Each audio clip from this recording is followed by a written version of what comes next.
Guys, मैं संदीप संगर, आपका quant and reasoning teacher. आप सबका एक बार फिर से स्वागत करता हूं अपने YouTube educational channel NTS Sandeep sir पे।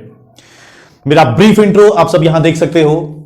तो जैसा कि मैंने आप सबसे वादा किया था कि संडे स्पेशल को मैं आप सबके लिए आरआरबी एग्जाम के ऊपर एक क्लास, एक लेक्चर लेके आऊंगा। तो आज का जो हमारा लेक्चर है वो उसी के ऊपर होने वाला है। तो जिन भी कैंडिडेट्स ने, जिन एस्पिरेंट ने आरआरबी एग्जाम फिल किया हुआ है, बोथ ऑफिसर या असिस्टेंट, दोनों में से कोई भी या दोनों एग्जाम फिल किए हुए हैं, उनके लिए आज की जो क्लास है वो काफी यूजफुल होने वाली है। क्योंकि 40 क्वेश्चन में से मैं कम से कम 30 या 35 क्वेश्चन आपको कंप्लीट कराऊंगा हमारी आज की वीडियो में। तो ऑलमोस्ट हर चैप्टर के कंसेप्ट जो हैं वो आपके रिवाइज हो जाएंगे आज की इस वीडियो में। तो स्टार्ट करते हैं हमारी आज की video, previous year RRB exam on quant. तो फर्स्ट 5 क्वेश्चन जो हैं वो हमारे होंगे नंबर सीरीज के ऊपर। तो देखते हैं नंबर सीरीज के पैटर्न को फाइंड करने का क्या मेथड होता है, किस तरीके से हमको वो सीरीज को आइडेंटिफाई करना होता है कि ये सीरीज में कौन सा पैटर्न जो है वो चल रहा होगा। तो स्टार्ट करते हैं। First 5 question on number series ये रहे आपके सामने।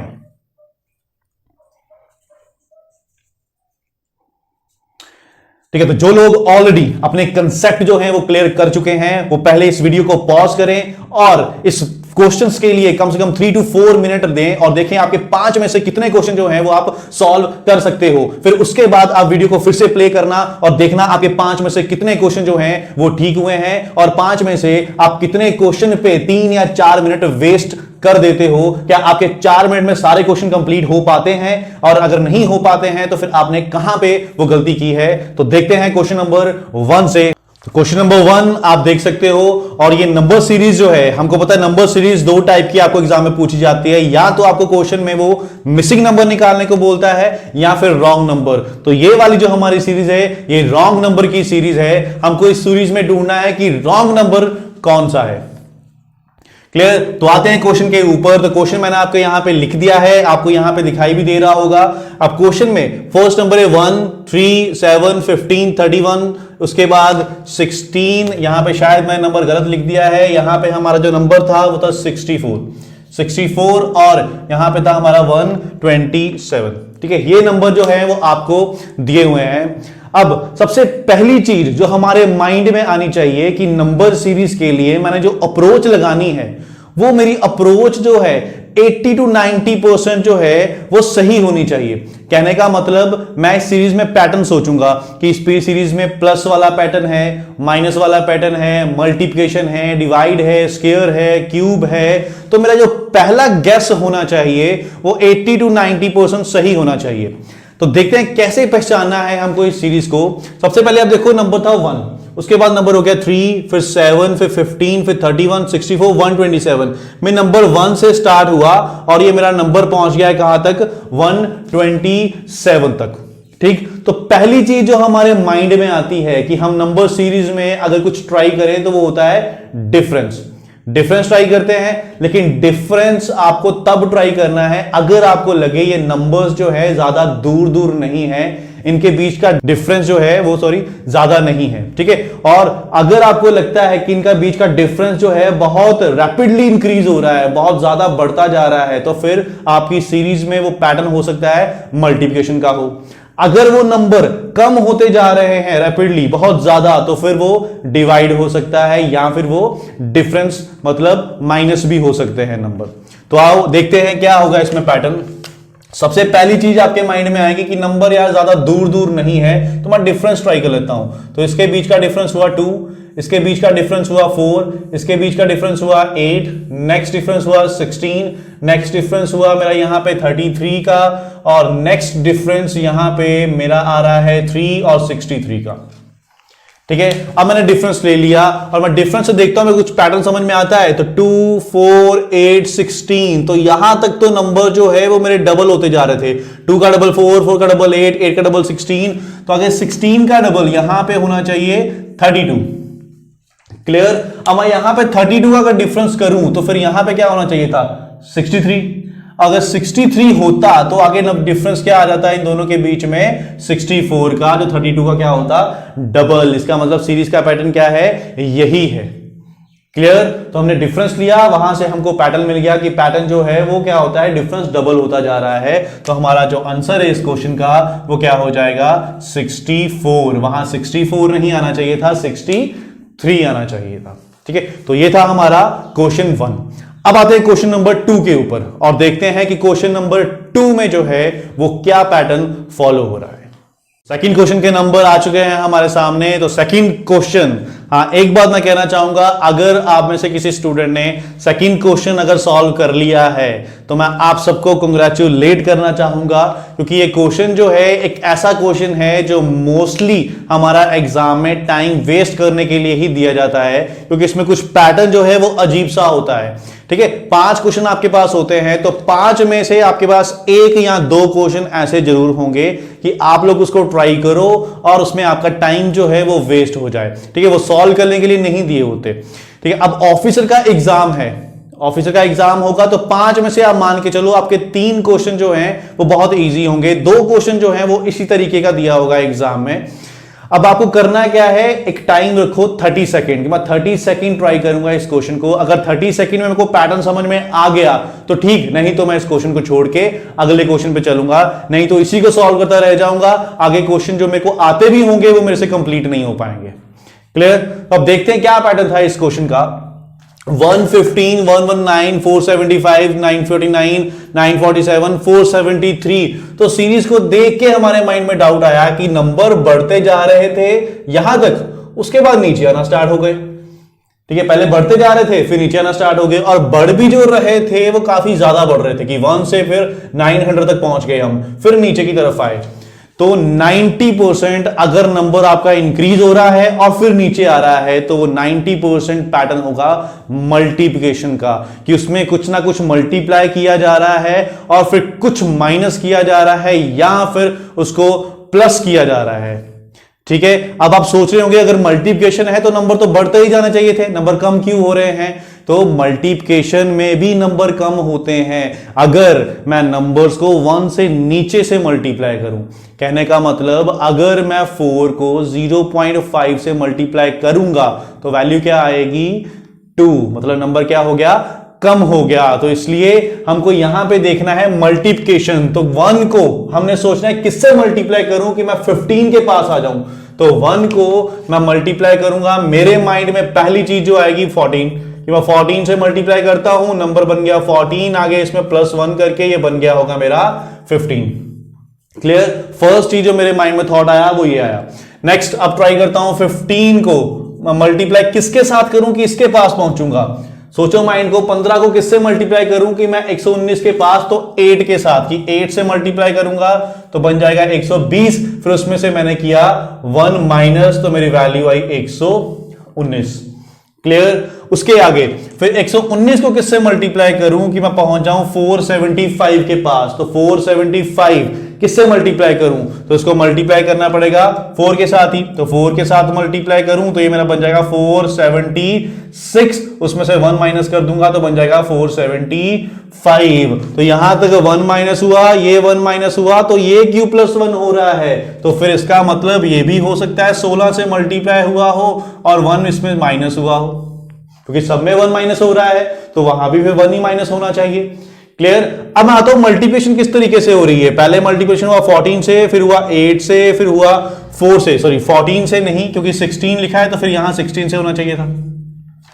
क्लियर? तो अब मेरा पैटर्न मेरे को समझ में आ गया, 16, 8, 4, तो क्या होता जा रहा है, हाफ होता जा रहा है। अब नेक्स्ट मेरा क्या होगा, 475, 4 का हाफ क्या हो जाएगा मेरा 2, जो कि मेरा बन जाएगा 0, 5, 950, वहां पे नंबर 1 माइनस करूंगा तो 949, मतलब पैटर्न मेरा सही चलता जा रहा है। आगे 949 को किससे मल्टीप्लाई करूंगा, 2 का हाफ, तो 2 का हाफ क्या होगा 1, तो ये मेरा बन जाएगा 949 और इसमें 1 माइनस करूं तो बनता है 948, तो ये मेरा नंबर गलत है, यहां पे 948 आना चाहिए था, 947 नहीं।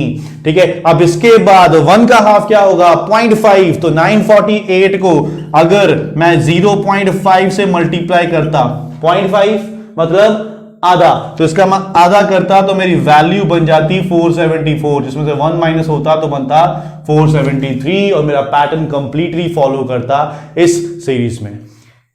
क्लियर है? अगर आपके नंबर बढ़ के फिर कम हो रहे हैं तो फिर 90% चांस है उसमें आपका क्या होगा, मल्टीप्लिकेशन होगा। ठीक है, क्योंकि अगर आप ऑफिसर का एग्जाम दे रहे हो तो इतना इजी पैटर्न तो नहीं देने वाला आपको, थोड़ा सा तो पैटर्न आपको टफ देगा ही देगा, है ना। तो फिर ये तो नहीं हो सकता कि उसने पहले प्लस प्लस प्लस किया और फिर माइनस माइनस माइनस कर दिया हो। ठीक है, तो थोड़ा सा कॉम्प्लेक्स पैटर्न होगा, वो आपको ढूंढना पड़ेगा। तो आप मल्टीप्लिकेशन ट्राई करना हमेशा इसमें कि मैं इसको किससे मल्टीप्लाई करूं, किसके नियर आ रहा हूं। क्लियर? तो ये था आपका क्वेश्चन नंबर 2। अब देखते हैं नंबर सीरीज का क्वेश्चन नंबर 3। नंबर्स मैंने लिख दिए हैं बोर्ड के ऊपर, तो देखते हैं ये नंबर में क्या पैटर्न फॉलो हो रहा है। सबसे पहले नंबर को समझो, 250, 260, 291। तो नंबर देखने से मेरे को क्या लग रहा है कि इसका पैटर्न क्या हो सकता है, तो नंबर देखने से तो मेरे को पैटर्न इसका लग रहा है कि डिफरेंस होगा। क्यों? क्योंकि नंबर जो है मेरे ज्यादा दूर नहीं जा रहे हैं, नियरेस्ट ही हैं, पास पास में ही हैं। तो मैं क्या करूंगा इन सब में, सबसे पहले डिफरेंस ट्राई करूंगा। तो डिफरेंस ट्राई करता हूं इन सब में, तो इसका डिफरेंस हुआ 10, नेक्स्ट डिफरेंस हो गया मेरा 31, नेक्स्ट डिफरेंस हो गया मेरा इन दोनों में अगर मैं तो ये डिफरेंस जो है मेरा 23, नेक्स्ट डिफरेंस जो है वो हो गया 26, नेक्स्ट डिफरेंस जो है वो हो गया 30 और नेक्स्ट वाला डिफरेंस मेरा हो गया 35। ठीक है, अब मैंने डिफरेंस लिया और इन डिफरेंस को समझने की कोशिश की, 10, 31, 23, तो मेरे को तो कुछ पैटर्न समझ में नहीं आ रहा है। अब सेम चीज हमारे एग्जाम में होगी, हमने डिफरेंस लिया, हमको कुछ पैटर्न समझ में नहीं आया, तो हम इसको छोड़ के फिर कुछ और चीज सोचना शुरू कर देंगे। अब जब कुछ और चीज सोचनी ही है तो आप क्या करो, आपने अगर डिफरेंस लिया है तो उसको एक बार और डिफरेंस लेके देखो, मतलब डिफरेंस का डिफरेंस।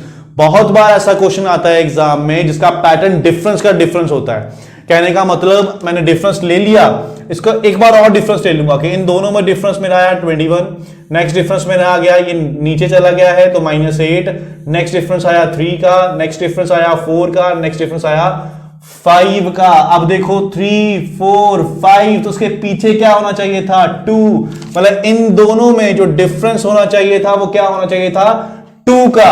अब 23, तो पीछे क्या लिखूं कि 2 का डिफरेंस आए, 21, मतलब यहां पे 21 होना चाहिए था। मतलब इन दोनों में जो डिफरेंस होना चाहिए था वो 21 का होना चाहिए था। मतलब यहां जो नंबर होना चाहिए था 270 होना चाहिए था, 260 नहीं। तो मेरा नंबर कौन सा गलत है, 260। क्या पैटर्न था इसमें, डिफरेंस का डिफरेंस, क्योंकि नंबर देखते ही मेरे माइंड में आ गया था कि इनमें डिफरेंस लेना है और डिफरेंस ले लिया तो उसको फिर वहां पे मत छोड़ो, अगर समझ में नहीं आ रहा है उसका एक बार और डिफरेंस लो। ठीक है, क्या पता वहां से आपका पैटर्न क्लियर हो जाए। अगर यहां भी कुछ क्लियर नहीं हुआ तो फिर इस क्वेश्चन को छोड़ ही दो, आप अगले क्वेश्चन पे आ जाओ, क्योंकि डिफरेंस के डिफरेंस में ही हम ऑलरेडी 30 सेकंड वेस्ट कर चुके होंगे। ठीक है, इसका कोई और पैटर्न होगा लेकिन हम उसमें टाइम वेस्ट नहीं करेंगे, क्योंकि हमारे 30 सेकंड और चले गए और फिर हमारा आंसर नहीं आया तो फिर हमारे बाकी क्वेश्चन रह जाएंगे। ठीक है, तो ये अप्रोच होनी चाहिए आपको नंबर सीरीज करने की। अब यहां पे हमारा 2 का डिफरेंस होना चाहिए था, पीछे 1 का डिफरेंस होना चाहिए था। जब यहां पे मैं 21 कर दूंगा, ठीक है, और यहां पे 270 हो जाएगा तो यहां डिफरेंस क्या होगा, 20, और 20 और 21 में डिफरेंस क्या आएगा, 1। तो मेरा पैटर्न जो है वो एकदम सही हो जाएगा। तो इस क्वेश्चन का जो हमारा आंसर था वो था 260। 260 यहां पे रॉन्ग नंबर है। अब आते हैं क्वेश्चन नंबर 4 और देखते हैं क्वेश्चन नंबर 4 का क्या पैटर्न है। तो क्वेश्चन नंबर 4 ये रहा, आप सबके सामने है और नंबर्स भी मैंने बोर्ड के ऊपर लिख दिए हैं। तो देखते हैं कैसे नंबर है और क्या इसका पैटर्न हो सकता है। तो नंबर्स है 750, 535, 411, 348, 322। तो नंबर तो हमको ज्यादा दूर नहीं लग रहे हैं, पास पास में ही लग रहे हैं। तो हमारे माइंड में पहला पैटर्न क्या आएगा, डिफरेंस निकालने का। ठीक है, हाँ, एक चीज और, अगर यही क्वेश्चन हमारा एग्जाम में आ जाता तो हम क्या करते कि एग्जाम में देखते कि सारे नंबर जो है वो डिक्रीज होते हैं और ये नंबर जो है इंक्रीज हो गया है। 315। तो हम क्या करेंगे, ये हमारा आंसर हो गया। ऐसा नहीं होता, इतना सिंपल क्वेश्चन एग्जाम में नहीं आता कि सारे नंबर डिक्रीज हो रहे हैं और जो नंबर इंक्रीज हुआ वो हमारा आंसर हो जाए। ये बैंकिंग का एग्जाम है, ये कोई लो लेवल का एग्जाम नहीं है जिसमें आपको इतने इजी क्वेश्चन पूछ लेंगे। हाँ, कई बार क्या होता है, स्टूडेंट ऐसे भी सोच लेते हैं कि इस सीरीज के अंदर सारे नंबर इवन हैं तो जो ऑड वाला है वो हमारा आंसर है। ऐसा नहीं है। अगर बैंकिंग का एग्जाम है तो उसमें इतना सिंपल पैटर्न नहीं देगा, कुछ ना कुछ पैटर्न उसमें फॉलो जरूर होता होगा। ठीक, तो देखते हैं क्या पैटर्न है इसमें। तो हमारे माइंड में आया डिफरेंस, तो मैंने इनका डिफरेंस लिया तो बना 215। नेक्स्ट डिफरेंस लिया तो ये डिफरेंस मेरा हो गया 124। नेक्स्ट डिफरेंस लिया तो बना 63। नेक्स्ट डिफरेंस अगर मैं इन दोनों के बीच में 26। नेक्स्ट डिफरेंस अगर मैं लेता हूं दोनों के बीच में 8 और अगला डिफरेंस मेरा होगा +1। बाकी सारे कम हो रहे हैं, ये अकेला इंक्रीज हो रहा है तो इसका +1, बाकी सबके नेगेटिव थे। Okay, clear. अब यहां पे अगर मैं डिफरेंस देखूं तो अभी भी मेरे को पैटर्न कुछ समझ में नहीं आ रहा है, तो इसका मतलब क्या होगा, हम ट्राई करेंगे डिफरेंस का डिफरेंस। लेकिन अगर आप नंबर सीरीज की प्रैक्टिस करोगे तो आपके नंबर्स जो हैं वो माइंड में आ जाते हैं कि जैसे ही आप ये नंबर देखोगे ना तो इसके आगे डिफरेंस का डिफरेंस नहीं लोगे। क्यों? क्योंकि ये नंबर जो है जैसे 215, 124, ये एक पैटर्न शो करते हैं। क्या पैटर्न शो करते हैं? ये 215 जो है ये किसी नंबर के क्यूब के पास आता है। किसके क्यूब के पास आता है 215? 6 के क्यूब के पास। तो ये 6 के क्यूब, ये 5 के क्यूब, ये 4 के क्यूब। तो इसका मतलब ये 6 का क्यूब 216 -1, ये 5 का क्यूब 125 -1, ये 4 का क्यूब 64 -1, ये 3 का क्यूब 27 -1, ये 2 का क्यूब 8 -1। तो यहां पे मेरा होना चाहिए था 7, यहां पे मेरा 8 नहीं होना चाहिए था। ठीक है, कि यहां पे 8 का मतलब मेरा आंसर कौन सा गलत है, 314। ठीक है, अब क्या होता है, स्टूडेंट कई बार ये भी गलती कर देते हैं कि हमको ये पता नहीं चलता 8 इन दोनों का डिफरेंस है, तो इन दोनों में से मेरा आंसर कौन सा है। ठीक है, अब आप देखो आपका ये वाला डिफरेंस तो ठीक है 26, ये वाला डिफरेंस ये सही है, तो ये डिफरेंस कहां से मिला, इन दोनों से। तो इसका मतलब ये दोनों नंबर क्या है हमारे, सही है। अगले वाला नंबर जो है वो मेरा गलत है, 314। यहां पे मेरा होना चाहिए था 315, 315। अगर 315 होता तो अगला डिफरेंस मेरा आता 0 का, जो बनता 1 का क्यूब -1। तो ये इसका सही पैटर्न है। अब आप सोच रहे होंगे कि कैसे पता लगेगा ये 6 का क्यूब 5 का क्यूब करना है, प्रैक्टिस से। तो प्रैक्टिस से ही पता चलता है। अगर आप प्रैक्टिस करोगे तो आपको ये नंबर देखते ही 215 देखते ही माइंड में आ जाता है 6 के क्यूब के पास है, क्योंकि ऐसा पैटर्न बहुत बार फॉलो होता है। ये 5 के क्यूब, 6 का 4 का क्यूब। ठीक है, तो वहां से हमको पता लगा कि ये पैटर्न ये वाला है। तो ये था हमारा क्वेश्चन नंबर 4। अब क्वेश्चन नंबर 5 जो है वो मैं सॉल्व नहीं करवाऊंगा, वो मैं चाहता हूं जो भी अगर वीडियो देखता है वो कमेंट में क्वेश्चन नंबर 5 का आंसर दे, तो मैं उसको कमेंट में रिप्लाई करूंगा। तो ये थे हमारे क्वेश्चन 5 नंबर सीरीज के ऊपर। अब देखते हैं इसके बाद जो है हमारे एग्जाम में कौन कौन से क्वेश्चन थे। अब आते हैं क्वेश्चन नेक्स्ट के ऊपर। तो नेक्स्ट क्वेश्चन जो है वो हमारे है डाटा इंटरप्रिटेशन के ऊपर, डीआई के ऊपर, जिसमें लाइन ग्राफ जो है वो हमको दिया हुआ है। तो देखते हैं क्या क्वेश्चन है, क्या क्या डाटा हमको दिया हुआ है। तो क्वेश्चन रहा ये आपके सामने। ठीक है, तो इस क्वेश्चन में आप देखो आपको क्या क्या वैल्यूज दी हुई हैं। पहले डाटा को इंटरप्रेट करो, उसको समझो। आपको दिया हुआ है line graph given below shows the total number of product for kid plus adult. Product दिए हैं हमको इन 2 different stores, P and Q. 2 stores हैं पी एंड क्यू के, उनके आपको दिए हुए हैं इन डिफरेंट ईयर। ठीक है, अब आपको एक तरफ दिया हुआ है, एक तरफ अगर आप चेक करो तो उसमें दिया हुआ है आपको नंबर ऑफ प्रोडक्ट। ठीक है, और दूसरी तरफ नीचे आपको दिए हुए हैं ईयर्स कि 2001। ऊपर उसने लिखा है ट्राइंगल वाला जो है वो P है और जो स्क्वायर वाला है वो Q है।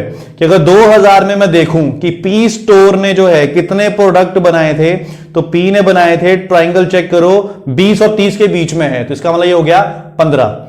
नेक्स्ट अगर उसके ऊपर देखो स्क्वायर वाला Q 50 और 60 के बीच, तो 55।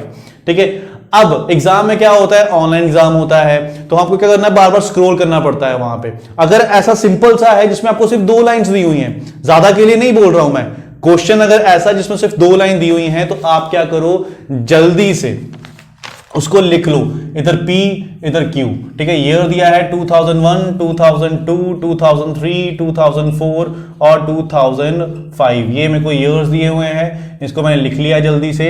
इसके बाद मैं वैल्यू सीधा एक बार देख लूंगा कि P की वैल्यू जो है वो 2000 में थी 15 और Q की थी 55, ठीक है। 2002 में P की वैल्यू थी 40 और Q की वैल्यू जो है वो है 30।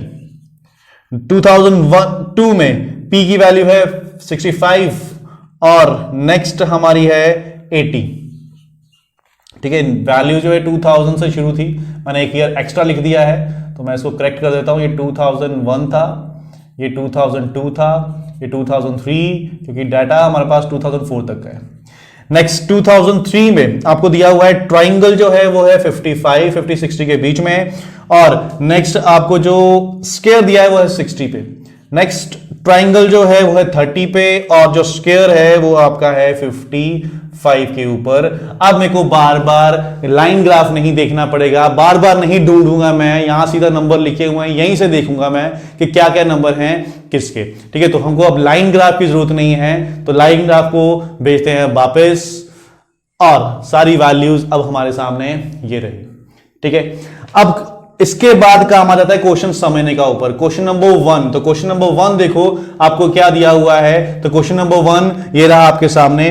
तो क्वेश्चन नंबर 1 में उसने बोला है what is the difference between total number of product in store P in year 2003 and 2004। मैंने पिछली क्लास में भी आपको बताया था कि DI में जो जो टर्म्स यूज हुई हैं क्वेश्चन में उसको लिख लो, बाद में सोचो उसका क्या करना है। आपको यूज हुई है प्रोडक्ट स्टोर P 3 में और 4 में, तो यहां पे देखूंगा मैं P 3 में और 4 में कितना था 30, कि P 2003 में था हमारा 55 और 2004 में P जो था वो था 30, ये लिख लिया मैंने। उसके बाद किसी और चीज की नाम लिया उसने, and total number of product 2000 में वो कह रहा है टोटल प्रोडक्ट। अब 2000 में टोटल प्रोडक्ट का मतलब क्या हो गया, P और Q दोनों को मिला के, तो 2000 में P प्लस Q को मिला के कितना है 15 प्लस 55, तो ये मेरा हो जाएगा 70, ठीक है 70। हाँ, फर्स्ट वैल्यू गलत लिख दी है मैंने, इसीलिए हमारा जो है ऑप्शन में आंसर नहीं है। फर्स्ट यहां पे 25 था, क्योंकि P जो है वो मेरा कहां पे था 20-30 के बीच में था, ठीक है 20 और 30 के बीच में था। आप रिवाइंड करके जो बार ग्राफ दिया था वहां पे चेक कर सकते हो, 20 और 30 के बीच में P था। तो इसका मतलब आप क्वेश्चन समझते हैं, उसने बोला था डिफरेंस बिटवीन, मेरे को डिफरेंस निकालना है। किसका डिफरेंस निकालना है, total number of product in store P, कि P में 3 और 4 के टोटल, तो 3 और 4 का टोटल क्या हो गया 85, and total number of product इन 2000, तो 2000 में जो प्रोडक्ट थे उनका डिफरेंस मेरे को निकालना है। तो यहां पे 25 था, तो ये मेरा बन जाएगा 80, मतलब 85 और 80 का डिफरेंस पता करने को बोल रहा है, तो आंसर मेरा हो जाएगा 5। तो फर्स्ट क्वेश्चन का आंसर जो है वो मेरा हो गया है 5, ठीक है। तो ऑप्शन नंबर E, ठीक है, लास्ट ऑप्शन आपका दिया हुआ है वो मेरा आंसर हो जाएगा। अब आते हैं नेक्स्ट क्वेश्चन के ऊपर, और नेक्स्ट क्वेश्चन जो है वो ये रहा आपके सामने। तो नेक्स्ट क्वेश्चन में आपको कह रहा है if total product in both the stores in year 2006, अब 2006 की बात कर रहा है वो, तो 2006 तो यहां पे दिया नहीं हुआ, तो फिर वो क्वेश्चन में आगे कुछ ना कुछ इंफॉर्मेशन देगा जिससे हमको 6 का मिलेगा।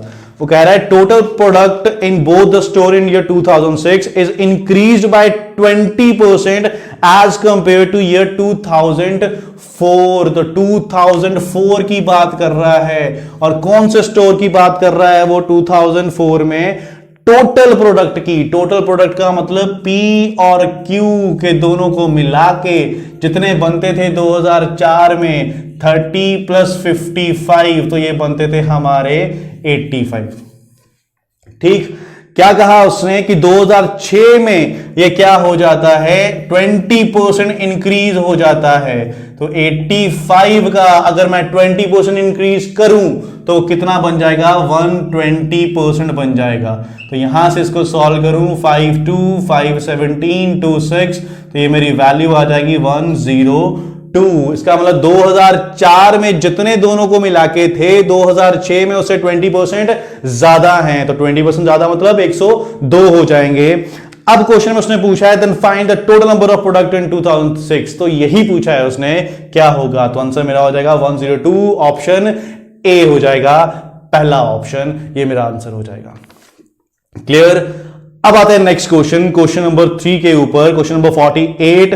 तो 48 क्वेश्चन लेते हैं। 48 क्वेश्चन ये रहा आपके सामने। आप तब तक क्वेश्चन पढ़ लो, समझ लो क्या दिया हुआ है क्वेश्चन के अंदर और क्या निकालना है हमको। तो क्वेश्चन में आपको दिया हुआ है what is the ratio of, तो रेशियो फाइंड करनी है total products in store Q in year 2 and 3 together to total number of product in store Q in 2000। तो Q ही लेना है दोनों केस में, पहले हमको लेना है 2002 और 3 को मिला के, तो यहां पे Q हो गया 2002 का और 2003 का दोनों को मिला के, तो 2 में Q था मेरा 80 और 3 में मेरा था 60, दोनों को मिला के हो गया 140। नेक्स्ट हमको दिया है together total number of product store Q में 2000 में पूछ रहा है, वो 2000 ईयर में जो है वो कितना था, तो वो था मेरा 55। अब आपसे पूछी जा रही है इन दोनों की रेशो क्या होगी, तो रेशो निकालनी है, तो क्या करना होता है 140, रेशो का मतलब होता है डिवाइड 55, जितना कैंसिल हो सकता है वो कैंसिल करेंगे, 5 2 5 8 5 11, तो आंसर मेरा क्या हो गया 28:11, ये मेरा आंसर हो जाएगा 28:11, ऑप्शन नंबर 3। तो थर्ड ऑप्शन आपका आंसर है इस क्वेश्चन का। ठीक है, अब ऑप्शन में कई बार क्या होता है 11:28 भी दिया होता है। ठीक है, मेरी बात ध्यान से सुनना, बहुत बार हम गलती करते हैं ऐसी चीजों में कि आपको एग्जाम में 11:28 दिया होता है, ये ऑप्शन नहीं दिया होता, तो हम क्या करते हैं ये ऑप्शन टिक करते हैं कि 28:11 है तो 11:28 बन गया, तो ये आंसर, लेकिन ये आपका आंसर नहीं होगा। आपका आंसर इस केस में अगर ये ऑप्शन नहीं है तो नन ऑफ द दीज है, आपका answer none of the above आएगा या नन ऑफ दीज आएगा अगर ये वाला ऑप्शन नहीं है। रेशो में हमेशा आपको ध्यान रखना है कि किस चीज का नाम पहले लिखा हुआ है, तो किसका नाम पहले लिखा हुआ था Q 2 और 3 को मिला के, तो पहले 2 और 3 ही आएगा। ठीक है, ये चीज ध्यान से समझ लो कि जल्दी जल्दी में ये नहीं करना 28:11 आया है और ऑप्शन में नहीं है, ऑप्शन में 11:28 तो मैं इसको टिक कर दूं, आंसर मेरा यही होगा। अगर ऑप्शन में नहीं है तो फिर none of these. Okay, clear? ठीक है, नेक्स्ट एक क्वेश्चन और करते हैं इसके ऊपर, क्वेश्चन नंबर 4। तो 49 क्वेश्चन में आपको बोल रहा है what is the average number of product in all the year together in store P। Average, तो एवरेज निकालने का क्या फॉर्मूला है, एवरेज क्या होती है, जिनकी भी निकालनी है उन सब का क्या करना होता है, सम करना होता है, डिवाइडेड बाय क्या करना होता है, नंबर, कि कितने नंबर वो हैं। तो किसकी एवरेज चाहिए मेरे को, एवरेज चाहिए P की, तो मेरे को P का क्या करना है, टोटल करना है। तो अगर मैं P का टोटल करूं तो क्या होगा, इन सबको अगर मैं ऐड कर दूं 5 + 5 10 + 5 15, तो कितना बचा 1, 3 + 4 7 + 6 13 + 5 18 + 3 215, 215 ये उनका टोटल नंबर कितने थे 1 2 3 4 और 5, तो 5 से कर दूंगा डिवाइड, तो मेरा आंसर निकल के आएगा 43, की P की एवरेज जो है वो कितनी है 43 है, तो ऑप्शन सेकंड हो जाएगा, सेकंड ऑप्शन 43। ठीक, तो ये थी हमारी DI। एक क्वेश्चन और है इसके ऊपर, वो मैं इसलिए नहीं करा रहा हूं क्योंकि वो थोड़ा इजी क्वेश्चन है। अगर हमने 4 क्वेश्चन कर लिए हैं तो 5वां क्वेश्चन भी हमारा निकल जाएगा, क्योंकि 4 क्वेश्चन से हमको इतना समझ में आ गया है कि इस DI को कैसे करना था। तो इजी DI थी, ये ऑफिसर का एग्जाम है, RRB ऑफिसर का, तो आप देख सकते हो उसका लेवल क्या होगा, और अगर लेवल ऐसा है तो फिर कट ऑफ क्या जाने वाली है ये आप सब जानते हो। ठीक है, क्लियर? अब आते हैं नेक्स्ट के ऊपर और देखते हैं हमारा जो नेक्स्ट क्वेश्चन है वो क्या होगा। क्वेश्चन जो हमारे एग्जाम में दिए हुए हैं वो हैं क्वाड्रेटिक इक्वेशन के ऊपर। तो क्वाड्रेटिक इक्वेशन जिनके कंसेप्ट क्लियर हैं क्वाड्रेटिक इक्वेशन के, 5 मार्क्स वो इजीली पा सकते हैं इसमें, क्योंकि क्वाड्रेटिक इक्वेशन इतना टफ नहीं होता, बस आपके कंसेप्ट क्लियर होने चाहिए और आपको फैक्टर बनाने आने चाहिए। तो 5 क्वेश्चन क्वाड्रेटिक इक्वेशन के आपके सामने ये रहे, जिसमें से फर्स्ट क्वेश्चन मैंने यहां पे लिख दिया है आपको समझाने के लिए। तो क्वेश्चन नंबर 1 देखते हैं। अब इसमें करना क्या होता है, आपको 2 इक्वेशंस दी होती है, जिसमें से आपको क्या करना है, रूट्स का कंपैरिजन करना है। रूट्स मतलब इसमें से जो x की वैल्यू निकलेगी और इसमें से जो y की वैल्यू निकलेगी, उनको आपस में कंपेयर करना है, कौन ग्रेटर है, कौन लेस है, कौन ग्रेटर देन इक्वल है, कौन लेस देन इक्वल है। ऑप्शंस आपको ऊपर मेंशन है, A option greater than equal, B option less than equal, C greater, D equal और नॉन रिलेशन, और E option less than. Clear? अब देखते हैं फैक्टर। तो आपको क्या करना है क्वाड्रेटिक इक्वेशन में, क्वाड्रेटिक इक्वेशन में देखना होता है कि ऐसे कौन से 2 नंबर हैं जिनको प्लस माइनस करके मेरी वैल्यू बने -20 और मल्टीप्लाई करके वो वैल्यू बन जाए 96। ऐसे कौन से 2 नंबर हो सकते हैं जिनको प्लस माइनस करके वैल्यू 20 बने और मल्टीप्लाई करके 96 बने? तो नंबर क्या आ रहे हैं माइंड में? तो नंबर है -12 और -8, ये वो 2 नंबर हैं। ठीक है, -12 -8, तो फिर 12 और 8 को देखो आप करोगे तो 20 बन जाएगा, मल्टीप्लाई करोगे तो 96। तो ये होता है हमारा फर्स्ट स्टेप, कि ये होता है फैक्टर, कि हमने लिख लिए फैक्टर क्या होंगे nth के। उसके बाद नेक्स्ट आपको करने होते हैं इसके साइन चेंज। तो इसके अगर साइन चेंज मतलब माइनस वाले को प्लस, प्लस वाले को माइनस, लेकिन दोनों माइनस है तो दोनों क्या हो जाएंगे मेरे प्लस के बन जाएंगे। क्लियर है यहां तक? नेक्स्ट हमारा आ गया y स्क्वायर इक्वल टू 64, ये मेरी होगी x की वैल्यू। अब मेरे को निकालनी है y की वैल्यू, तो y की वैल्यू 64, तो 64 किसका स्क्वायर है? 64 स्क्वायर है मेरा 8 का। ठीक है, तो y की वैल्यू निकालूंगा तो मेरी वैल्यू हो जाएगी 8। अब यहां पे हमारी होगी गलती कि हम यहां इसको लिखेंगे 8, लेकिन क्वाड्रेटिक इक्वेशन में ध्यान रखना कि इसकी वैल्यू 8 नहीं होगी। y स्क्वायर की वैल्यू 64, तो इसकी वैल्यू आपकी +-8 होगी। ठीक है, क्यों? क्योंकि मेरे को क्या करना होता है, y स्क्वायर इक्वल 64, मेरे को पावर सेम करनी होती है। तो अगर इस साइड में 8 का स्क्वायर लिख दूं वो भी 64 होगा, -8 का स्क्वायर लिख दूं वो भी क्या होगा, वो भी मेरा 64 ही होगा। तो इसलिए y की वैल्यू 2 बनेगी, 8 और -8। क्वाड्रेटिक इक्वेशन में इस चीज का ध्यान रखना आप हमेशा। ठीक है, अब मेरे को कंपैरिजन करना है इन दोनों का। कंपैरिजन करने का तरीका क्या होगा कि मैं x की एक वैल्यू पिक करूंगा, जैसे x की एक वैल्यू होगी 12, इसको कंपेयर करूंगा इसके 8 के साथ। तो 8 से अगर कंपेयर करूं तो x क्या हो जाएगा, ग्रेटर। इसकी दूसरी वैल्यू है -8, अगर इसके साथ कंपेयर करूं तो अब भी क्या है, x ग्रेटर ही है। अब मैं पिक करूंगा दूसरी वैल्यू, इसकी वैल्यू क्या है 8। अब इन दोनों को कंपेयर करूं तो क्या हो जाएगा, x और y इक्वल हो जाएंगे, और इन दोनों को कंपेयर करूं तो क्या हो जाएगा, x ग्रेटर हो जाएगा। मींस ग्रेटर ग्रेटर, लेकिन एक बार क्या आया, इक्वल, तो आंसर मेरा हो जाएगा, ग्रेटर तो है लेकिन इक्वल भी हो सकता है। तो आंसर होगा x greater than equal to y। कि आप फर्स्ट के साथ कंपेयर करो, ग्रेटर आया, इट मींस x की वैल्यू y से ग्रेटर है। सेकंड वाली जब मैंने उठाई तो मैंने देखा ये भी ग्रेटर, सॉरी इक्वल, और ये ग्रेटर, मतलब ग्रेटर तो रहेगा ही लेकिन इक्वल भी हो सकता है जब दोनों क्या हो जाएंगे, 8 हो जाएंगे। तो यहां से मेरा आएगा x greater than equal to y। ये है मेथड कंपैरिजन करने का, रूट्स को कंपैरिजन करने का। ठीक, ओके। अब आते हैं सेकंड क्वेश्चन जो आपके सामने लिखा हुआ है, क्वेश्चन नंबर 2। तो क्वेश्चन नंबर 2 यहां पे मैं लिखता हूं और देखते हैं उसके फैक्टर क्या बनेंगे। तो क्वेश्चन नंबर 2 जो है वो आपको दिया हुआ है 4x square -21x + 20 is equal to 0। Next 3y square, ठीक है, इसको थोड़ा नीचे लिख देता हूं मैं ताकि इसके फैक्टर यहीं पे बना लेंगे हम। 3y square -19y + 30 is equal to 0। ठीक है, तो जल्दी से बनाते हैं इसके फैक्टर के। फैक्टर क्या बनेंगे, मेरे को ऐसे 2 नंबर चाहिए जिनको प्लस माइनस करके क्या आना चाहिए, -21, और मल्टीप्लाई करके क्या आना चाहिए, 80। प्लस माइनस करने से -21 और मल्टीप्लाई करने से क्या आना चाहिए, वैल्यू उसकी +80 आना चाहिए। ठीक है, +80। तो अब मैं सोचता हूं क्या इसके फैक्टर हो सकते हैं, कौन से ऐसे 2 नंबर हैं जिनको मैं आपस में मिलाऊं, बन जाए 21 और मल्टीप्लाई करने से वो बन जाए 80। तो इसके फैक्टर जो होंगे वो आपके फैक्टर बन जाएंगे इसके 16 और 5। यस, 16 और 5। ठीक है, कि -16 और -5 बन जाएगा 21, 16 to 5 करूंगा तो 80। ठीक है, यही वो चीज है फैक्टर बनाना। अब मैं क्वाड्रेटिक इक्वेशन का जब आपको क्लास लगाऊंगा तो मैं आपको कंप्लीट बताऊंगा कैसे हम फैक्टर इसके सोच सकते हैं। ठीक है, वो भी मैं आपको बताऊंगा कि आप कैसे सोच सकते हो कि इसके फैक्टर क्या होने वाले हैं। ठीक, अभी फिलहाल हम प्रीवियस पेपर कर रहे हैं तो इसको सीधा फैक्टर सोचे हमने 16, 15। नेक्स्ट स्टेप क्या था, साइन चेंज, तो ये 16 और 15। उसके बाद एक स्टेप और होता है a से डिवाइड, तो a की वैल्यू क्या है 4, तो यहां से मेरी x की वैल्यू निकल के आएगी 4 और 1.25। नेक्स्ट अब y के फैक्टर सोचते हैं।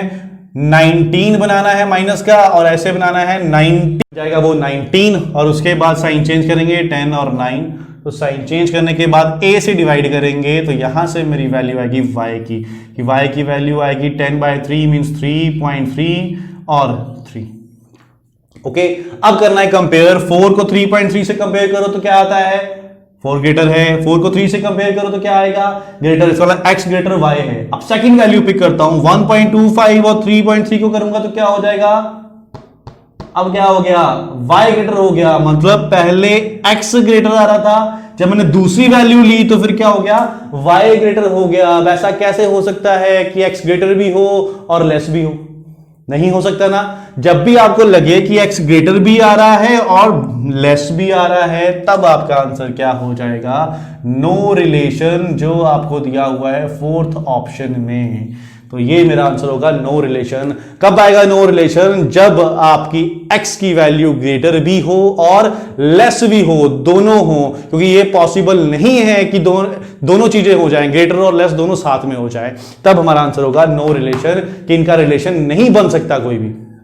क्लियर?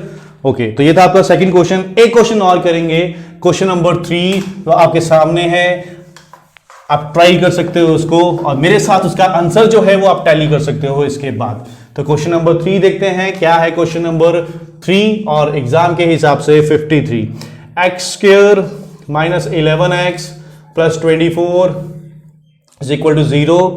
नेक्स्ट y² - 12y + 27, तो क्या फैक्टर होंगे, सोचो जल्दी से, क्या फैक्टर होंगे इसके, 11, 24, तो सिंपल -8 और -3।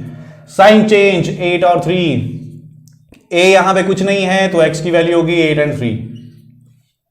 y पे आते हैं, 12 चाहिए, 27 चाहिए, तो -9 और 3।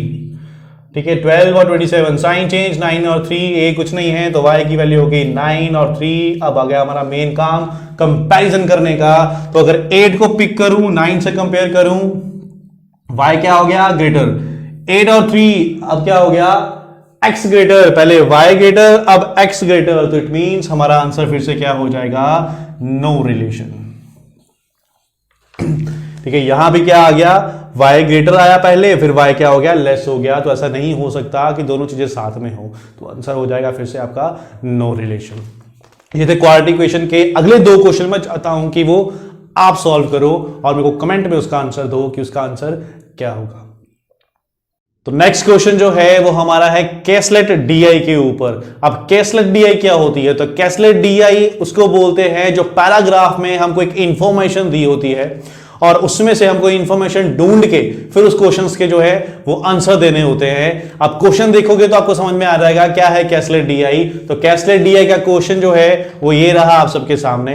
तो ये क्वेश्चन आप सबको दिया हुआ है कैसलेट डीआई का। इसमें एक पैराग्राफ देखो आपको गिवन है। इस पैराग्राफ में आपको बताया गया है कि कुछ स्टूडेंट है 1000 स्टूडेंट, फर्स्ट लाइन में आपको दिया हुआ है कि ये क्या करते हैं कि एग्जाम देते हैं। कुछ लोग अपेयर होते हैं एग्जाम में, कुछ लोग अपेयर नहीं होते हैं। अब अगर फर्स्ट लाइन पढ़ो, there are 1000 students, out of 1000 students some appeared in exam X Y Z. 3 exam में अपेयर होते हैं।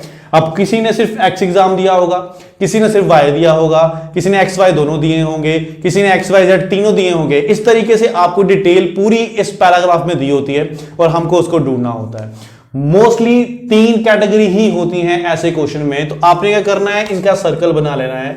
सबसे पहले ये हो गया एक्स का, ये हो गया वाई का और ये हो गया जेड का। क्लियर? अब डाटा पढ़ते हैं, क्या क्या डाटा हमारे पास है। तो अगर आप लाइन पढ़ो, आपको दिखा हुआ number of student, third line, number of student not appeared in any exam is equal to number of student appear in Z only. तो वो कह रहा है जो नॉट अपेयर्ड हैं, जो किसी भी एग्जाम में अपेयर्ड नहीं हुए, वो किसके इक्वल हैं, जो Z ओनली में है। तो इस वर्ड की बहुत इंपॉर्टेंस है कैसलेट DI के अंदर। ओनली वर्ड का मतलब, Z ओनली का मतलब जो सिर्फ Z में है, मतलब ये वाला पार्ट। अगर वो ओनली ना लिखता, सिर्फ Z लिखता, तो Z का मतलब ये कंप्लीट पूरा। तो आपने ध्यान रखना है हमेशा कैसलेट DI के अंदर कि ओनली वर्ड का यूज हुआ है कि नहीं हुआ है। क्लियर। अब आते हैं नेक्स्ट लाइन पे। नेक्स्ट लाइन में आपको दिया हुआ है the number of students appeared in exam Y is 360। तो Y ओनली नहीं लिखा, तो Y का मतलब कंप्लीट Y। तो इस पूरे Y में कितने होंगे, 360। तो उसको हम साइड पे लिख लेंगे 360। यहां नहीं लिख रहा हूं मैं, यहां लिखने का मतलब ओनली हो जाएगा वो। क्लियर। अगली लाइन पे आते हैं, तो आप अगली लाइन पढ़ो। अगले में दिया ratio of number of students appeared in X and Y only. तो X और Y में जो है ये वाले, इसकी ratio 2। Number of students appeared in exam Y and Z, इस रेशियो में 2:3 है। कहने का मतलब अगर एक 2A है तो दूसरा 3A हो जाएगा, 2:3। ठीक है, नंबर मैंने अज्यूम कर लिया, एक को A 2A और एक को 3A। नेक्स्ट आपको दिया है number of student appeared in exam X and Z both is half the number of appeared in only exam Z। अब ध्यान से समझना, X प्लस Z में वो कह रहा है किसकी इक्वल है, half of number of Z only. ठीक है, Z ओनली लिखा हुआ है। X and Z both is half of number of students appeared in only exam Z। ठीक है, लाइन ध्यान से पढ़ना। आपको उसने लिखा है X प्लस Z, तो कौन सा एरिया होगा ये X प्लस Z का, तो कौन सा एरिया होगा, माइंड में यही आएगा, ये वाला एरिया। तो ये वाला एरिया नहीं है, X Z ओनली नहीं लिखा उसने। ओनली लिखा होता तो फिर ये एरिया बनता, उसने X Z लिखा है, मतलब ये पूरा एरिया, ये वाला एरिया बनेगा आपका। ओके, ओनली वर्ड की इतनी इंपॉर्टेंस है इस क्वेश्चन में। ओनली का मतलब होता है सिर्फ ये, ओनली नहीं लिखने से ये दोनों एरिया बन गए इसके। ओके, नेक्स्ट आते हैं। तो नेक्स्ट में आपको दिया हुआ है number of students appeared in exam X only is 50% more than students appeared in Y only. तो X ओनली में जो स्टूडेंट हैं वो 50% ज्यादा का मतलब 150% है किससे, Y only say. Okay, next आपको दिया है number of students appear in all 3 exam is 4% total number of student college. तो 4% है टोटल का, तो टोटल हमको ऑलरेडी स्टार्टिंग में दिया हुआ था 1000 टोटल है, इसका 4%, तो 0 कैंसिल, तो 40 जो है वो कह रहा है तीनों में है, तीनों एग्जाम जिसने दिए हैं वो है 40। नेक्स्ट आपको दिया है number of students in Y exam only same as number of students appear Y and Z only. तो जो Y में है, Y ओनली में, वो किसके इक्वल है, Y और Z ओनली। तो कौन सा है, 3A। इसका मतलब ये भी वैल्यू क्या हो जाएगी, 3A हो जाएगी। तो ये डाटा आपको दिया हुआ था, ये सारी वैल्यूज हमने यहां पे लिख ली हैं। अब हम इस क्वेश्चन को वापस भेजते हैं और इस ग्राफ को सॉल्व करते हैं। ठीक है, तो कहां से पिक करूं मैं, कहां से सॉल्व करना शुरू करूं मैं इसको, तो सॉल्व करना शुरू करता हूं यहां से, क्योंकि यहां ऑलमोस्ट सारी वैल्यूज गिवन है मेरे को, कि मेरे को इसका टोटल भी पता है, हर एक इंडिविजुअल वैल्यू भी पता है। तो मैं क्या कर सकता हूं, इन सबको प्लस करूंगा तो वो किसके इक्वल बन जाएगा, इसके इक्वल हो जाएगा। तो यहां से मेरे को मिलेगा A, मींस सबको प्लस करूं, 2A plus 3A, 5A plus 3A, 8A plus 40। तो 8A प्लस 40 ये मेरा किसके इक्वल हो जाएगा, 360 के। यहां से मेरे A की वैल्यू आएगी, ये तो जाके माइनस होगा, 320 डिवाइड बाय 8, A हो जाएगा 40। क्लियर। अब A 40 हो गया है तो फिर 2A कितना हो जाएगा, तो 2 इंटू 40 ये वैल्यू हो जाएगी 80, और 3A कितना हो जाएगा, 3 इंटू 40 120, और ये भी कितना हो जाएगा 120। ठीक है, तो यहां से Y की सारी वैल्यूज मेरे को मिल गई, Y ओनली भी मिल गया, Y टोटल भी मिल गया, Y Z के साथ भी मिल गया, और X Y Z भी मेरे को मिल चुका है। अब मैं नेक्स्ट देखूंगा, मेरे को पता करना है इन सब का, तो क्या क्या वैल्यूज हैं मेरे को, यहां से मैं देखता हूं।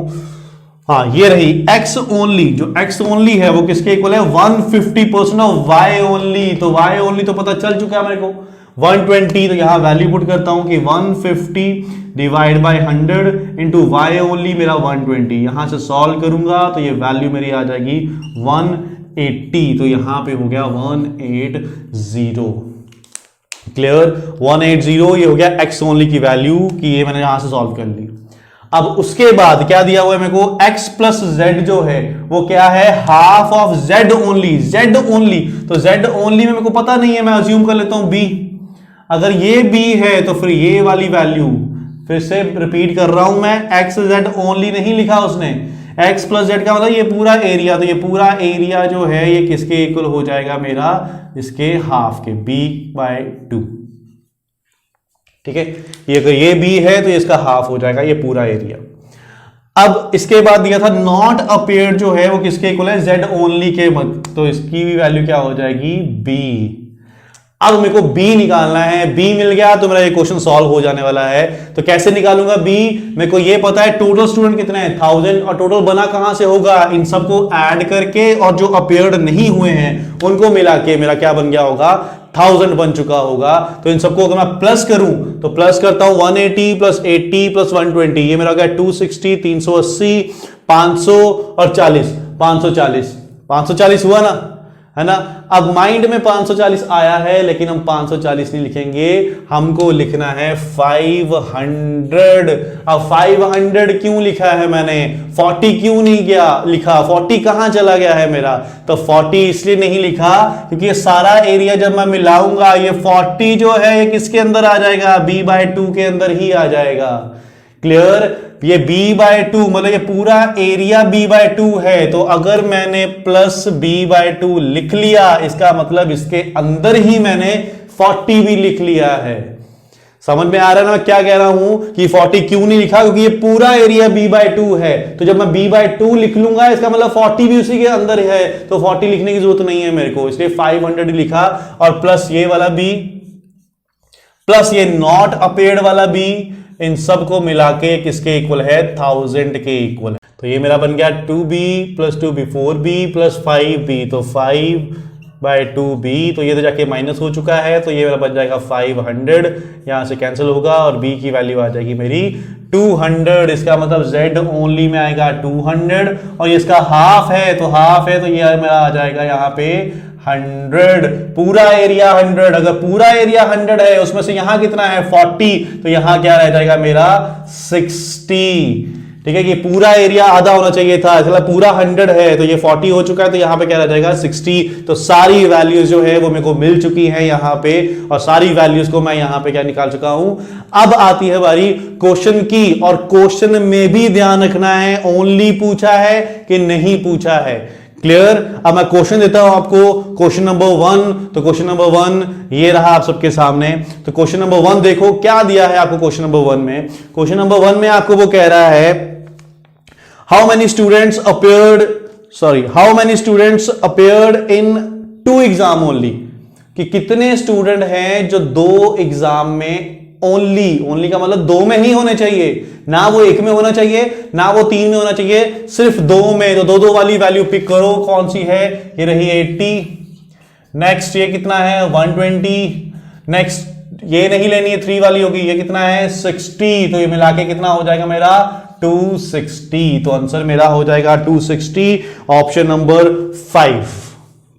क्लियर, ओनली की इतनी इंपॉर्टेंस है इस कैसलेट में। ओनली का मतलब सिर्फ ये 2 वाले, अगर वो ओनली नहीं लिखता तो फिर इसमें क्या इंक्लूड कर लेता, मैं 3 वाला भी इंक्लूड कर लेता, कि 2 तो आना ही आना है। क्वेश्चन में आपको वो फिर ऐसे लिखेगा एटलीस्ट 2 का मतलब 2 तो होना ही चाहिए, लेकिन आप उसमें क्या कर सकते हो 3 भी ले सकते हो।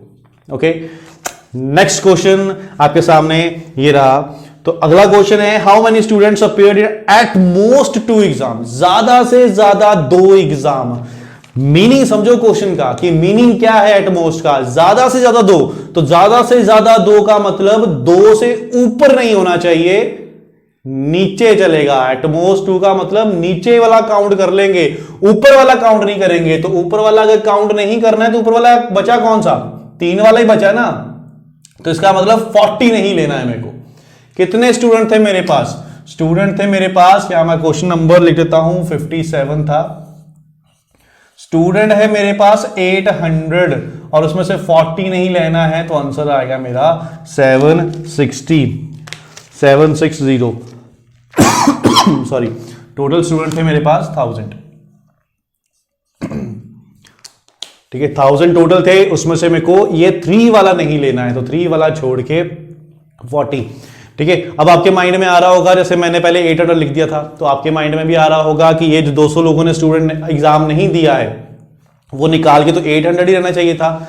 लेकिन वो 800 क्यों नहीं लिया है मैंने, वो इसलिए नहीं, वो सॉरी 1000 मैंने इसलिए लिया है क्योंकि उसने बोला था एटमोस्ट 2। एटमोस्ट 2 का मतलब 2 से नीचे वाले सारे, 2 वाले तो लेना ही है, 1 वाला भी लेना है और जो उन्होंने नहीं दिया वो भी लेना है। तो एटमोस्ट का मतलब ये होता है आपको 2 से नीचे वाले सारे, जिन्होंने नहीं दिया वो भी।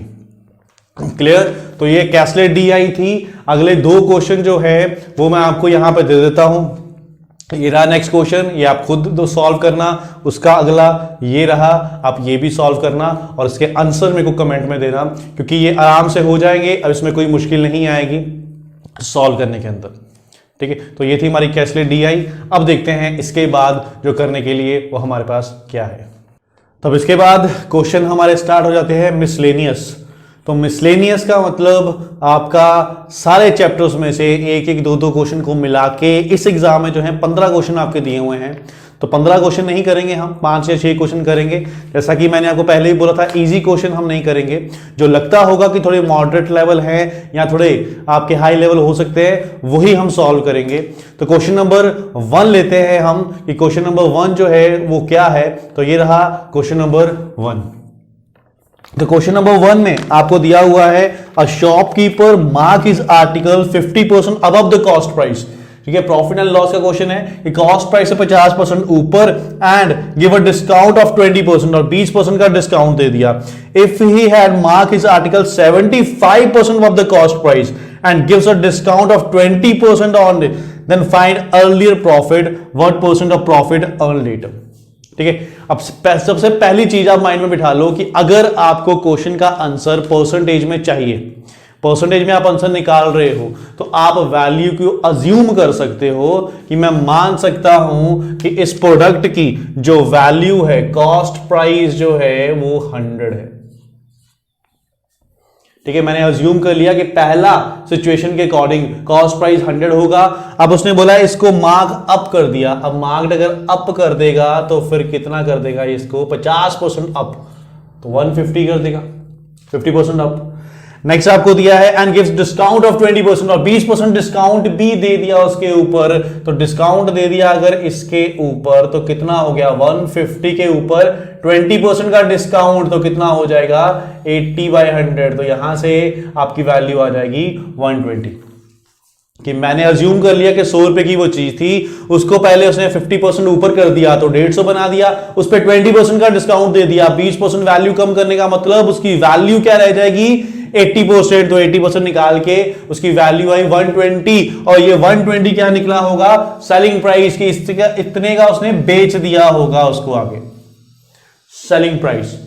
अब सेकंड क्वेश्चन, सेकंड इक्वेशन में वो कह रहा है if he had mark his article 75% above, वो कह रहा है इतना नहीं करता, मार्क प्राइस फर्स्ट वाला इतना है, अब इतना नहीं रखना, क्या करना है, इसको 75% ऊपर लेके जाना है, 75%। तो कितना बन जाएगा ये, 175।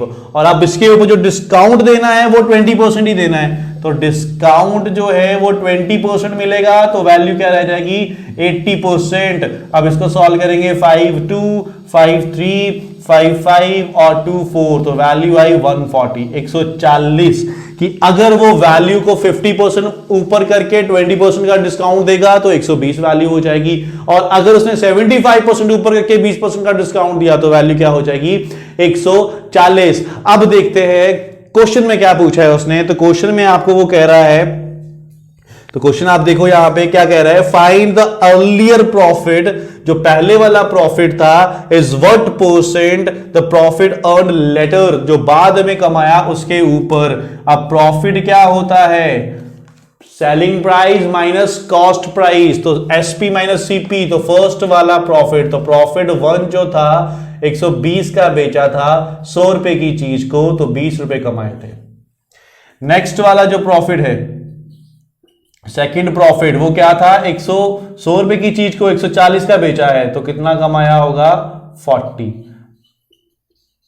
ठीक है, अब जिसका परसेंटेज पूछा है उसको ऊपर, तो किसका पूछ रहा है, वो अर्लियर वाले का, तो पहले वाला मींस 20, तो 20 जो है वो पूछ रहा है 40 का कितना परसेंट है। तो परसेंटेज का कंसेप्ट याद है आपको, जिसका परसेंटेज निकालना है वो ऊपर, जिससे कंपैरिजन करना है वो नीचे, और इनटू 100 तो आपका आंसर आ जाएगा 50%। तो 50% जो है ऑप्शन ए ये हमारा आंसर हो जाएगा। ठीक है, स्टेटमेंट को समझना था और उसी अकॉर्डिंग हमने ये सारा क्वेश्चन सॉल्व किया है। आप इसको रिवाइज करके फिर से एक बार देख सकते हो। अगर आपको कोई भी डाउट है तो इसको रिवाइंड कर सकते हो आप और एक बार फिर से देख सकते हो। नेक्स्ट क्वेश्चन लेते हैं कि नेक्स्ट क्वेश्चन क्या है। तो नेक्स्ट क्वेश्चन ये रहा आप सबके सामने।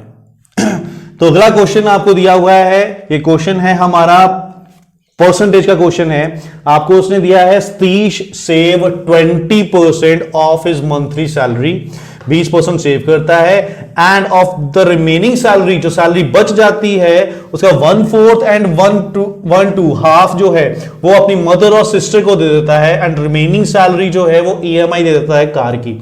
अगर उसकी एनुअल ईएमआई 60,000 है तो आपको पता करना है उसकी मंथली सैलरी क्या है, मंथली सैलरी। ठीक है, क्लियर। अब स्टार्टिंग में लिखते हैं, हमको नहीं पता उसकी सैलरी क्या है, हमने अज्यूम कर लिया उसकी जो मंथली सैलरी है वो x है। पहली लाइन में से बोला 20% वो सेव कर लेता है। अब 20% अगर सेव कर लिया तो उसके पास क्या रह गया, 80%। मैं पूरा कंसेप्ट सॉल्व नहीं करवाऊंगा आपको, जब चैप्टर कराऊंगा उसमें करवाऊंगा कंसेप्ट। अभी सिर्फ कैलकुलेशन करा रहा हूं मैं कि 20% उसने सेव कर लिया है तो उसने क्या खर्च किया है 80%, तो मैंने लिख दिया 80%। ठीक है, नेक्स्ट उसने बोला इसका 1/4 और हाफ जो है मदर और सिस्टर को देता है, जो बच गया जो रिमेनिंग था, तो 20% चला गया तो रिमेनिंग क्या था 80%। अब इसका हाफ तो मैं साइड पे ले लेता हूं, इसका 1/4 और इसका हाफ दोनों को मिला के ये मेरा कितना हो गया 4 हो गया एलसीएम, तो 1 + 2 तो 3/4 इतना जो है वो मदर और सिस्टर को दे देता है। और फिर जो बच गया अब 3/4 चला जाएगा तो क्या बचेगा 1/4। हमेशा याद रखना अगर 3/4 गया तो बचेगा क्या, इन दोनों को माइनस करके देख लो, 4 - 3 1/4। अगर मैं आपको बोलूं 2/7 चला गया, 2/7 तो बचेगा क्या 7 - 2 5/7। ठीक है, ऐसे आप पता कर सकते हो क्या रिमेनिंग है। तो 3/4 चला गया तो बचा क्या उसके पास 1/4 बचा, और 1/4 ये उसने बोला किसके इक्वल है, ये ईएमआई है, और ईएमआई कितनी है 60,000, 60,000 ये उसकी ईएमआई है।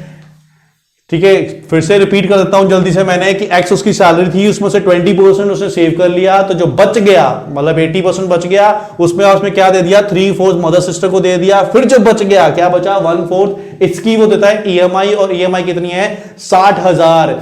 अब ऐसे क्वेश्चन में ध्यान रखना मंथली और एनुअली ये दोनों हम क्या करते हैं जल्दी जल्दी में स्किप कर जाते हैं। क्वेश्चन में स्टार्टिंग में दिया था मंथली सैलरी और ये 60,000 क्या है एनुअल ईएमआई, तो एनुअल ईएमआई है। आप देख सकते हो क्वेश्चन में एनुअल ईएमआई लिखा है, एनुअल का मतलब ये साल की है, तो मंथली बनाएंगे तो क्या होगा 12 से डिवाइड करना पड़ेगा, क्योंकि यहां मंथली सैलरी लिख रहे हैं तो इधर भी मंथली ईएमआई ही लिखेंगे हम। ओके, अब हम सॉल्व करते हैं इसको। तो सॉल्व करने के बाद ये हमारी वैल्यू जो बन जाएगी वो कुछ ऐसे बन जाएगी, ये सॉल्व होगा ये 5, तो 5,000 × 5 तो उसकी सैलरी आ जाएगी 25,000। तो ये है उसकी मंथली सैलरी 25,000। ठीक है, तो ये कंसेप्ट था हमारा परसेंटेज का। अब आते हैं नेक्स्ट क्वेश्चन की, अगला क्वेश्चन लेते हैं कि नेक्स्ट क्वेश्चन क्या है। तो नेक्स्ट क्वेश्चन ये रहा आप सबके सामने, आप क्वेश्चन रीड कर लो एक बार। क्वेश्चन है आपका पार्टनरशिप के ऊपर।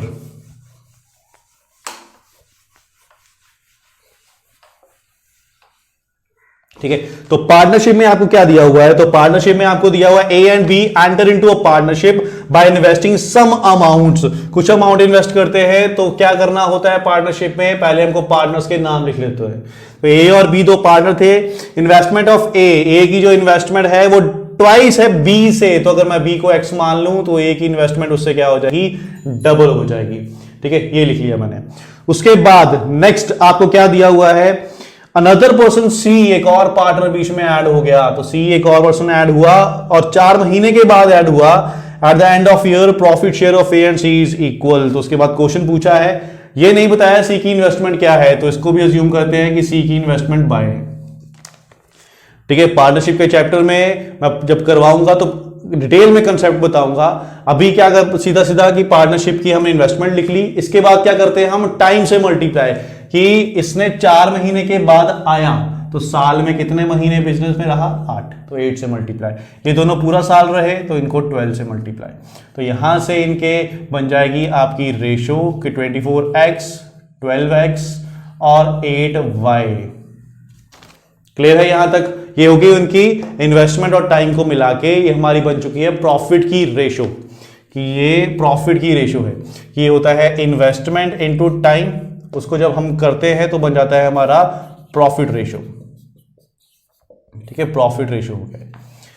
अब क्वेश्चन में पढ़ो, क्वेश्चन में आपको क्या कह रहा है? क्वेश्चन में आपको अगली लाइन में कह रहा है at the end of year the profit share of A and C, A का जो शेयर है ये वाला और जो सी का शेयर है ये इक्वल है। इट मींस कि ये वाला शेयर और ये वाला शेयर ये दोनों इक्वल है। यहां से हमको मिल जाएगा y की value is equal to 3x। Clear? अब ये वैल्यू उठा के मैं यहां पुट करता हूं तो मेरी रेशो बन जाएगी कि 3x, ठीक है, y की वैल्यू तो ये तो ऑलरेडी 24x है, इसको मैं ऐसे रहने दूंगा। y की वैल्यू यहां पुट करता हूं तो यहां पुट करने से मेरी वैल्यू क्या बन जाएगी, इसको मैंने यहां पुट किया है तो ये वैल्यू हो जाएगी मेरी 8 इंटू 3x, तो ये बन जाएगा 24x। ठीक है, क्लियर है? तो 24x 12x 24x। अब मैं यहां की रेशो बनाता हूं क्योंकि x तीनों में आ गया, कट गया, 12 1 12 2 12 2, तो रेशो बन गई मेरी 2:1:2। ये रेशो हो गई है इनके प्रॉफिट की। अब क्वेश्चन उसने क्या पूछा है? क्वेश्चन पूछा है find the profit share of B, B का जो प्रॉफिट है is what percent profit of C, C के शेयर से, कि बी का जो 1 है वो सी 2 से कितना परसेंट है।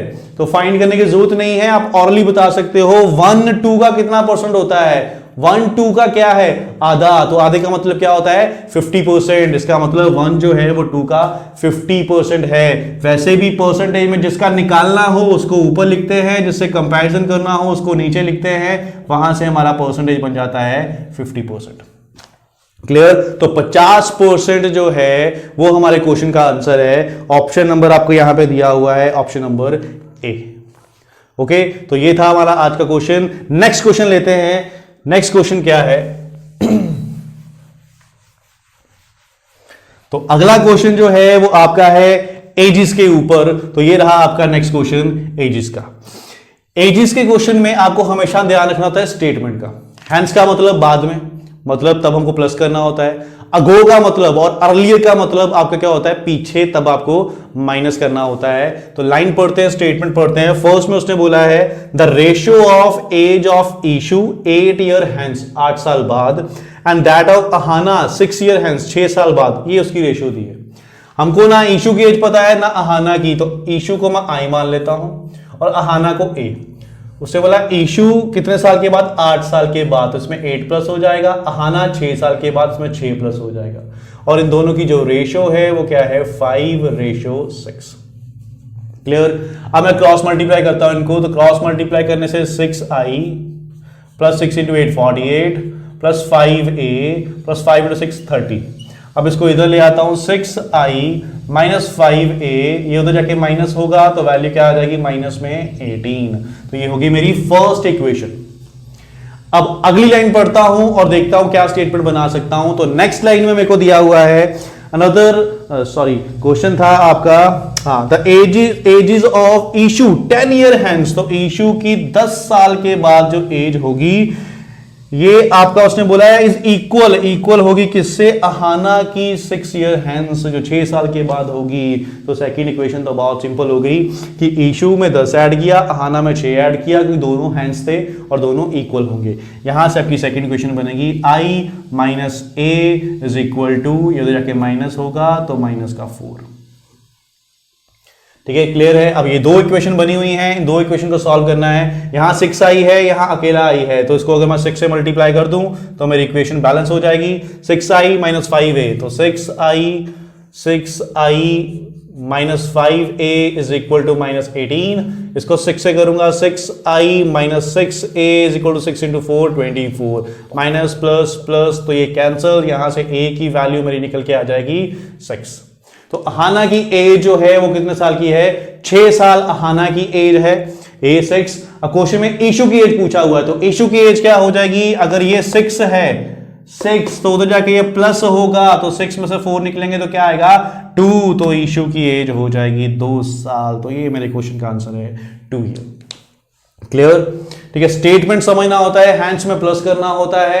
ऐसे बहुत से क्वेश्चन आपको मिलेंगे जिसमें शॉर्टकट लग जाएंगे, लेकिन मैं हमेशा आपको बोलता हूं कंसेप्ट अच्छे से समझो, क्योंकि ऐसे क्वेश्चन में अब शॉर्टकट काम नहीं आता आपका, क्योंकि क्वेश्चन शॉर्टकट तब काम आता है अगर दोनों में एडियर ऐड हो रहे हो, दोनों में एडियर माइनस हो रहे हो। अगर किसी एक में 8 प्लस कर दिया, किसी में 6 प्लस कर दिया, तो फिर आपका कंसेप्ट ही काम आएगा। तो कंसेप्ट अच्छे से समझो, फोकस अपना कंसेप्ट पे रखो। क्लियर? ओके, तो ये क्वेश्चन हो गया। अब लेते हैं नेक्स्ट क्वेश्चन, कि नेक्स्ट क्वेश्चन जो है वो हमारा है टाइम एंड वर्क के ऊपर। तो टाइम एंड वर्क का क्वेश्चन जरूर आता है एग्जाम में, और इसकी स्टेटमेंट भी घुमा फिरा के दी होती है। तो क्वेश्चन है टाइम एंड वर्क का, ये रहा। तो टाइम एंड वर्क का क्वेश्चन आपको दिया है 7 men and 6 women together complete a work in 8 days। तो यहां लिख लेते हैं 7 men प्लस 6 women, ये एक वर्क को कंप्लीट करते हैं 8 दिन में, 8 days में। नेक्स्ट लाइन में आपको दिया हुआ है क्वेश्चन के अंदर, the work done by a women is 1 day half the work done by a man in 1 day। एक विमेन आधा काम करती है जितना एक मैन पूरे दिन में कर देता है। कहने का मतलब क्या हो गया कि विमेन को आधा काम ही कर पाती है, तो इसका मतलब मैन जो है वो विमेन से क्या है, डबल है। समझ रहे हो मेरी बात, कि विमेन जो है अगर मैन का आधा काम कर सकती है, तो इसका मतलब विमेन मैन का हाफ है। अगर मैन 10 बॉल्स बनाता है तो विमेन 5 ही बनाएगी, है ना। तो इसलिए मैन जो है वो विमेन से क्या हो जाएगा, डबल हो जाएगा। ठीक है, ये इक्वेशन बनी। मैं सिंपल आपको लिख देता हूं, उसने क्या बोला था, विमेन जो है वो मैन से हाफ करती है। तो यहां से इसको ले जाऊं तो मैन में आके आ जाएगा 2W आ जाएगा। यहां तक क्लियर? अब ये वैल्यू मैं उठा के यहां पुट करता हूं, तो यहां 2W पुट करूंगा तो 7 × 2W plus 6W is equal to 8। तो यहां से मेरी वैल्यू आ जाएगी 14 + 6, तो 20 विमेन जो है वो कितने दिन में काम कंप्लीट करेंगी, 8 days में। ये मेरे को यहां से पता लगा है। अब आते हैं नेक्स्ट क्वेश्चन में क्या दिया हुआ है उसने। तो क्वेश्चन में आपको दिया हुआ है, if 8 men and 4 women started working and after 3 days 4 men left। तो शुरू किसने किया है, 8 men और 4 women ने। तो यहां पे मैं लिखता हूं 8 men + 4 women, ये किसके इक्वल हो जाएंगे। यहां पे भी अगर मैन की वैल्यू पुट करूं तो मैन की वैल्यू पुट करूंगा 2 women, तो 16 + 4, तो किसके इक्वल हो जाएंगे, 20 women के इक्वल। मींस मेरे को 20 का ही पता था और ये भी 20 ही बनेगा। उससे बोला इन्होंने ही स्टार्ट किया है, और स्टार्ट करने के बाद कितने दिन तक किया है, 3 दिन तक किया है, 3 days तक। तो 3 days में, अब 1 day में कितना कर रहे हैं, 1/8, तो 3 days में कितना होगा, तो 20 women ने 3 days में कितना वर्क किया होगा हमारा, 3/8। ठीक है, अब क्वेश्चन में आपसे ये पूछ रहा है, यहां पे क्या हो गया, 4 men ने छोड़ दिया। 4 men कितनी विमेन के इक्वल होंगे, एक मैन 2 विमेन के इक्वल। तो 4 men कितनी विमेन के इक्वल, 8। तो इसका मतलब इसमें से 8 विमेन निकल गई, तो 8 विमेन निकल गई, तो क्या बचा, 12 विमेन। और आगे उसने बोला है 4 न्यू विमेन ज्वाइन, तो 4 और आ गई, तो 4 और आ गई, तो कितना बन गया ये हमारा 16 विमेन। अब वो कह रहा है जो काम बच गया है वो 16 विमेन को कितने टाइम में कंप्लीट कर देंगी। ठीक है, अब आपको ये पता है कि 20 विमेन एक काम को कितने दिन में करती हैं, 20 विमेन एक काम को कितने दिन में करती हैं, 8 दिन में। तो फिर 16 विमेन को कितना टाइम लगेगा। अब ऐसे क्वेश्चन में क्या करना होता है, हमको इक्वेशन बनानी होती है। तो इक्वेशन जो है मैं यहां पे लिख देता हूं कि आपको दिया हुआ है कि मैन वर्क डे, इस तरह का हम एक टेबल बनाते हैं। यहां पे हमको दिया हुआ है 20 विमेन, ठीक है। यहां पे हम टोटल मैन विमेन जो भी है वो लिखते हैं। ये हमारा वर्क होता है और ये हमारा डेज होता है।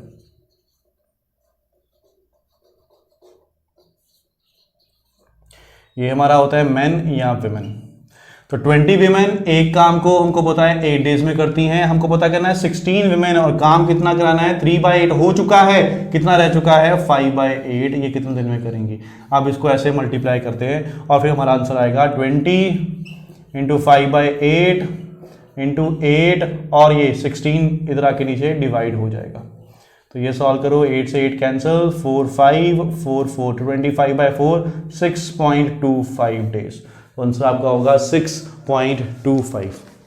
ठीक है, तो ये था टाइम एंड वर्क का क्वेश्चन। सबसे पहले आपको ये दे दिया था मैन 2 वुमेन के इक्वल है, यहां वैल्यू पुट की तो 20 वुमेन बन गया। फिर 8 मैन 4 वुमेन स्टार्ट करना था, यहां मैन की वैल्यू पुट की तो ये भी 20 वुमेन बन गया, मतलब सेम बन गया। इन्होंने स्टार्ट करना है। ठीक है, अब एक दिन में कितना काम करेंगे 1/8, तो फिर कितना दिन काम किया 3 दिन में, तो 3/8। अब आप ये सोच रहे होंगे इतना लंबा चौड़ा क्वेश्चन है, अब एग्जाम में करेंगे तो हमारा तो टाइम निकल जाएगा।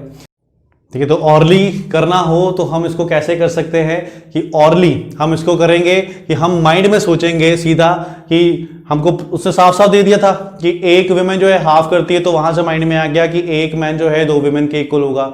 वहां पुट करेंगे तो 20 बन जाएगा, यहां पुट करेंगे तो 20 बन जाएगा, मतलब बराबर बन गए। ठीक है, अब जब 20 बन गया है, हमें को पता है 3 दिन करते हैं, तो 1 दिन में 1/8, 3 दिन में 3/8, यहां तक माइंड में हो गया और रिमेनिंग बचेगा 5/8। अब उसके बाद उसने बोला था 4 मैन चले गए, तो 4 मैन चले गए तो क्या होगा 4 × 8 विमेन, तो 8 विमेन निकल गई, तो पीछे क्या बची 12 विमेन। 4 विमेन और आ गई तो कितना बन जाएगा 16 विमेन। तो 16 विमेन का मेरे को 5/8 वर्क पता करना था, तो मैं सिर्फ यही लिखता, बाकी सारी चीजें तो मेरे माइंड में ही हो चुकी हैं, है ना। कि आपको पता है 21 का 8 और उसके बाद 16 5/8 को कितने दिन में। ठीक है, इसको भी आप माइंड में कर सकते हो। कैसे, अगर 28 डेज में करती हैं तो 1 कितने में करेंगी 20 × 8। जब अगर हमारे नंबर ऑफ वर्कर्स कम हो जाएं तो डेज बढ़ जाते हैं, तब मल्टीप्लाई करना होता है। 20 × 8 हमको 16 का पता करना था, तो 16 से डिवाइड कर दो, यहां से आपकी वैल्यू आ जाएगी 10। इसका मतलब 16 विमेन को अगर पूरा काम कंप्लीट वर्क करना होता तो वो 10 डेज में खत्म कर देती, लेकिन हमको कंप्लीट नहीं कराना है, 5/8 कराना है, तो यहां से हमारा आंसर आ जाएगा 25/4 6.25। तो एक स्टेप पे निकल सकता है। प्रैक्टिस अच्छे से करो, ये सारी चीजें आप माइंड में कर सकते थे, मैंने लिखा है सिर्फ आपको समझाने के लिए। क्लियर? तो ये था हमारी आज की क्लास।